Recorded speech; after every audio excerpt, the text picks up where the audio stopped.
maka kita hari ini cukup menerima atau menyetujui. Interupsi, Ketua. Silakan. Ya, terima kasih Ketua. Yang terhormat Ketua Pimpinan Bapak Ibu anggota Komisi 11, yang terhormat Bu Menteri, Pak Wamen beserta jajarannya. Ini memang agak unik nih ya Bu. Pertanggungjawaban 2024 ini agak unik. Sama uniknya dengan APBN 2025. Masa transisi, ini juga masa transisi. Laporan 2024 yang pemerintahannya sudah nggak ada. Iya kan, pemerintahannya sudah nggak ada. Tapi kebetulan karena Menteri Keuangannya sama, jadi masih bisa ditindaklanjuti. Saya ingin ingatkan di Undang-Undang Keuangan Negara pasal 3. Ini yang kayaknya perlu Bu menjadi prinsip kita bersama di dalam setiap menyampaikan laporan. Karena di dalam undang-undang disebutkan keuangan negara dikelola secara tertib. Ini yang diaudit oleh BPK dengan menyatakan opini WTP lah dan sebagainya. Itu tertib secara administrasi. Yang kedua, taat peraturan perundang-undangan. Bisa iya, bisa enggak ini. Tertib bisa lolos peraturan perundang-undangan apabila sampelnya tidak masuk dalam audit BPK. Efisien, nah ini harus ada ukurannya. Ekonomis apalagi. Efektif apalagi.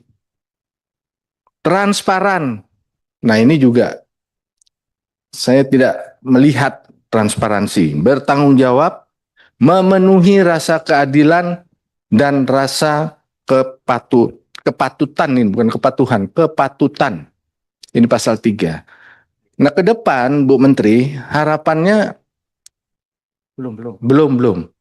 Harapannya 9 prinsip yang ada di Undang-Undang Keuangan Negara ini bisa kita ukur, bisa kita lihat dalam setiap belanja KL. Tadi Ibu menggunakan indikator IKPA. Apakah prinsip 1 sampai 9 ini bisa kita lihat di IKPA itu? Karena ini udah bertahun-tahun anggaran kita naik sedemikian besar, sulit bagi kita menjawab apakah belanja negara, belanja pemerintah pusat kita sudah berkualitas. Nah, kita pakai ukuran ini aja, kualitas itu sebagaimana di dalam Undang-Undang Keuangan Negara. Dalam fungsinya Kementerian Keuangan dalam mengelola belanja negara bersama Bappenas, saya ingin tanya Bu Menteri, semoga bisa interaktif sedikit Pak Ketua. 2024 realisasi anggaran pendidikan 20% berapa Bu? 2024. Silakan dijawab Bu Menteri. Pak Luki? 16,99 Pak. Nah, coba tampilin datanya. Ini yang paling menarik nih. APBN kita digugat di MK tahun 2007-2008. Pada saat itu posisi anggaran pendidikan yang waktu digugat itu 18% tahun 2007, 2008 15,6%. Sekarang kita lihat realitasnya. Tidak berubah Bu Menteri ternyata. 2022 15, 2023 16, 2024 17, 2025 kalau by design karena ada cadangan dana pendidikan yang ditaruh pembiayaan, bisa dipastikan itu juga 17%. Tidak bergerak saat MK memutuskan anggaran APBN harus memenuhi 20% APBN. Tidak bergerak. Sudah 2 kali pemerintahan SBY periode, 2 periode pemerintahan Jokowi tidak berubah. Nah, mumpung ini pemerintahan baru, harusnya berubah. Jangan sampai kesimpulannya karena Menteri Keuangannya Bu Sri Mulyani dari tahun 2007 sampai sekarang itu postur ini nggak berubah. Kesimpulannya jadi bisa begitu Bu. Boleh tercek nggak? Boleh menjawab langsung nggak? Supaya nanti jangan menimbulkan persepsi. Saya belum selesai, Bu. Saya mau bacakan dulu putusan MK yang tahun 2007 itu. Undang-Undang Dasar menurut MK, kalau kita masih menganggap putusan MK final dan mengikat. Undang-Undang Dasar adalah hukum tertinggi yang tidak boleh ditunda-tunda pelaksanaannya. Keadilan yang tertunda adalah keadilan yang diabaikan. Nah, kalau melihat ini, Bu, ini kan tidak keadilan yang diabaikan ini namanya. Boleh jawab ya Pak ya? Kan saya belum selesai, Bu. Oh. Nah, karena kewenangan menyusun anggaran 20% pendidikan ada di Kementerian Keuangan dan Kementerian PPN Bappenas, tentu harapan kita ke depan ini nggak seperti ini lagi, Bu Menteri. Itu yang kami ingin tegaskan kembali. Kalau debatnya, apakah 20% itu bisa ditaruh di pembiayaan atau di belanja? Kalau kita cermati, putusan MK itu di belanja. Karena apa? Disebutkan di sini, komponen gaji pendidikan itu dimasukkan pada tahun 2007, komponen gaji itu dimasukkan dalam perhitungan 20%. Perhitungan gaji itu kan belanja. Nah, oleh karena itu, ke depan 20% ini harapan kita semua adalah memasukkan semuanya di belanja. Tidak ada lagi cadangan yang sengaja untuk tidak direalisasikan, sehingga realisasi 20% anggaran pendidikan tidak pernah mencapai 20%. Itu, Bu. Terima kasih, Pak Ketua. Saya beri kesempatan, Bu, untuk memberikan respon. Terima kasih Pak Pimpinan. Pak Dolfi yang baik. Sekarang kita lihat berdasarkan tadi definisi yang disampaikan Pak Dolfi, yaitu 20% terhadap belanja. Mari kita semuanya, supaya tidak menimbulkan juga salah persepsi ya Bapak ya, coba kita perhatikan belanja negara. Belanja negara itu terdiri dari belanja KL, belanja BUN, dan TKDD. Kita buka lagi di dalam belanja negara Bapak. Karena kalau kita bicara tentang 20% belanja negara Pak Dolfi ya, berarti kan ada numerator, ada denominator, ada pembilang dan penyebut. Nah, penyebutnya kan belanja negara nih Pak. Nah, Pak Dolfi tahu kalau belanja negara seperti belanja pegawai, kita sudah rancang. Ada tukin, ada gaji pokok, ada tunjangan segala macam, itu kita pensiun, kita sudah rencanakan. Jadi relatif kalau kita bilang 20% dari belanja pegawai barangkali akan tetap karena sudah direncanakan dan tidak bergerak. Tapi coba kita lihat Pak Dolfi, belanja komponen yang lain. Pertama kategori belanja barang dan modal saja. Belanja modal tergantung dari penyerapan. Kalau penyerapannya lebih rendah berarti 20%-nya bisa terlewati. Kalau belanja barang, perjalanan dinas, segala macam plus program-program, itu pun penyerapannya bisa lebih rendah, bisa lebih tinggi. Waktu terjadi El Nino kita nambah bansos, itu menjadi belanja barangnya naik. Sehingga 20% yang awal menjadi seolah-olah lebih rendah kan Pak Dolfi. Namun Pak Dolfi juga memahami selain belanja KL tadi pegawai, barang, dan modal, di belanja BUN Pak Dolfi lihat ada dua komponen yang cukup besar. Subsidi dan kompensasi, dan juga belanja bunga. Ini dua ini bergerak Pak Dolfi. Kadang-kadang exchange rate naik, subsidi jadi melambung tinggi. Sehingga the 20%, 20%-nya itu bisa saja menjadi turun hanya karena subsidinya menggelembung atau karena biaya. Jadi kalau bicara tentang by design Pak Dolfi, kami mendesainnya waktu RUU APBN itu 20%. By default jadinya adalah tergantung dari beberapa komponen karena pembaginya itu bergerak, ya dia bergerak. Itu satu dulu dari prinsip penghitungannya. Yang kedua, kenapa sebagian tadi disebutkan juga masuk di dalam pembiayaan Pak Dolfi untuk belanja pendidikan. Bukan karena kita tidak atau menghindari atau menyembunyikan.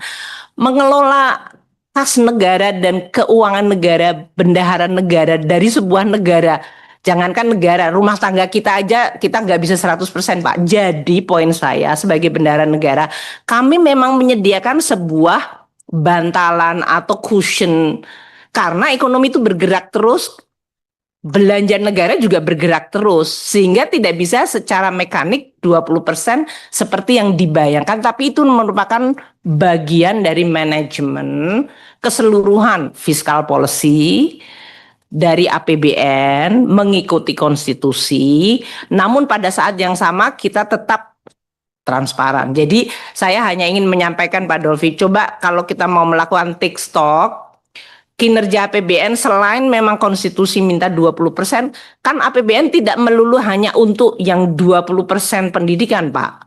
Fungsi yang lain saja begitu banyak yang juga harus equally diperhatikan. Jadi saya mohon kepada Pak Dolfi, ayo walaupun saya 100% juga kalau perlu lebih banyak lagi kita benar-benar memperhatikan kualitas belanja pendidikan.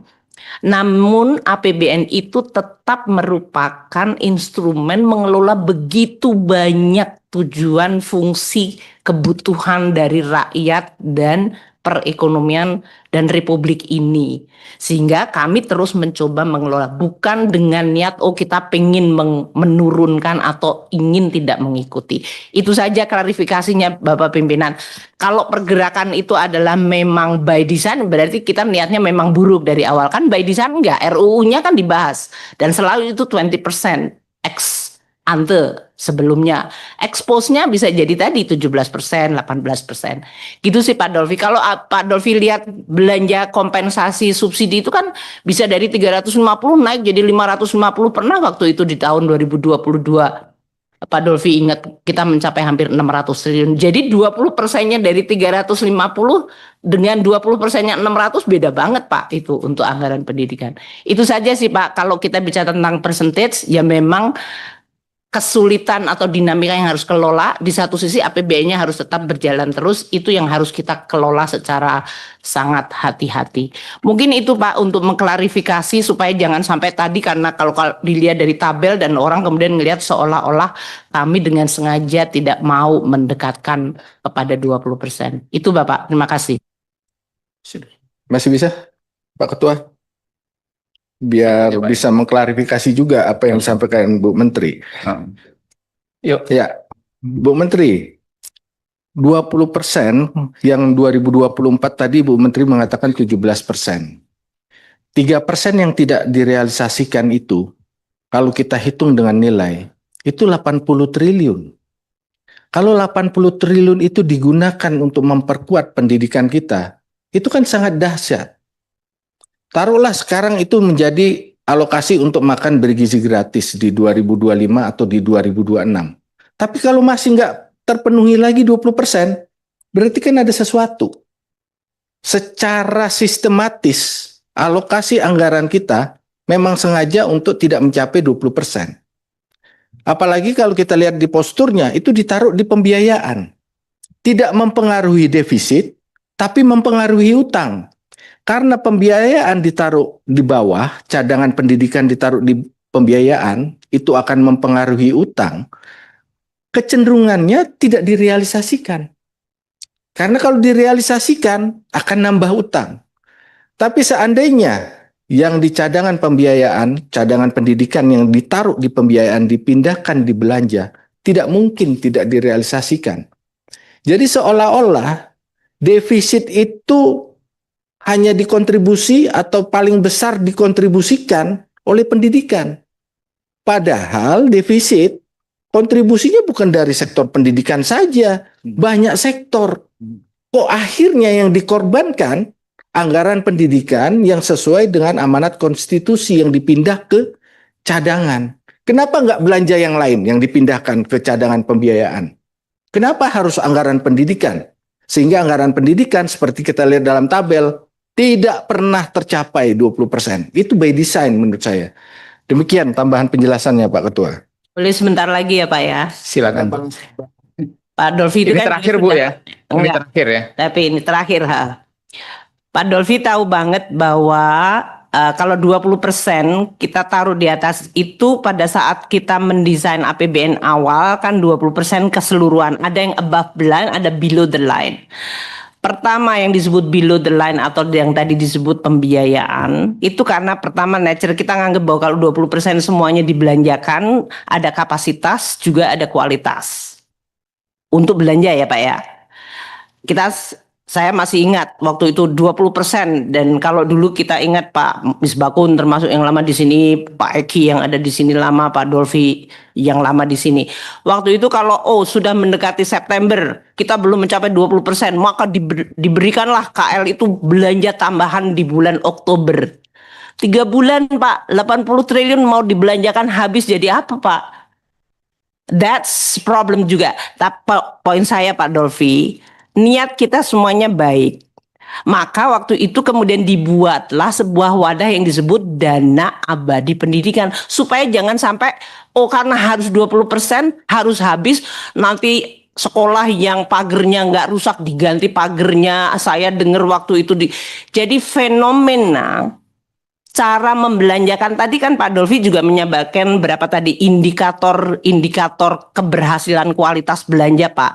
Kalau menggunakan tadi indikatornya Pak Dolfi tadi efisien, ekonomis, bertanggung jawab, kepatutan, nggak akan mungkin membelanjakan puluhan triliun at the last months. Jadi memang ini mekanisme kami juga berpikir terus bagaimana satu sisi mengikuti undang-undang dasar, di sisi lain Pak Dolfi minta kualitas belanjanya harus bagus, tata kelola bagus dan segala macam efisien. Di sisi lain jadi memang ini akan kami terus komunikasikan dengan KL dan yang lain. Hanya untuk supaya kita semuanya dalam halaman yang sama sih Pak Dolfi supaya debat yang sehat mengenai ini saya juga sangat setuju. Tapi tetap at the end of the day kami di Kemenku sebagai bendahara negara itu pendidikan dan fungsi yang lain kami kelola bersama gitu Pak Dolfi. Tanpa mengorbankan loh Pak ya. Tadi Bapak kan seolah-olah jangan yang dikorbankan pendidikan, justru kita mau menyelamatkan anggaran pendidikan jangan sampai digunakan untuk kemudian tidak menimbulkan apa yang disebut dampak antar generasi. Demikian Bapak, terima kasih. Ketua, mohon satu kali lagi Pak Ketua. Last word ya. Karena Bu Menteri seolah-olah kalau seperti ini, kenapa terjadi seperti yang Ibu Menteri katakan? Karena tidak ada isinya programnya. Sejak awal tidak direncanakan. Kalau sejak awal direncanakan, Bu, yang 80 triliun yang tidak digunakan itu sejak awal direncanakan, tidak mungkin tidak digunakan dan terburu-buru menggunakannya di akhir ini. Karena tidak ditaruh di belanja. Maka seperti itu kejadiannya. Sekarang kalau yang Ibu khawatirkan belanja turun naik. Dulu kita pernah mengalami transfer daerah menggunakan rumus. Kita bisa batasi. Kita bisa batasi apabila pendapatan negara karena satu dan lain hal naik, transfernya tetap. Kalau itu asal ada niat bisa kita batasi. Tapi memang ini seolah-olah anggaran pendidikan itu menjadi penyebab utama defisit yang utama. Padahal seluruh kontribusi defisit bukan hanya dari sektor pendidikan. Jadi kalau ini tidak pernah diperbaiki, Bu Menteri, tidak akan pernah tercapai 20% anggaran pendidikan dari belanja negara. Demikian. Terima kasih Pak Dolfi.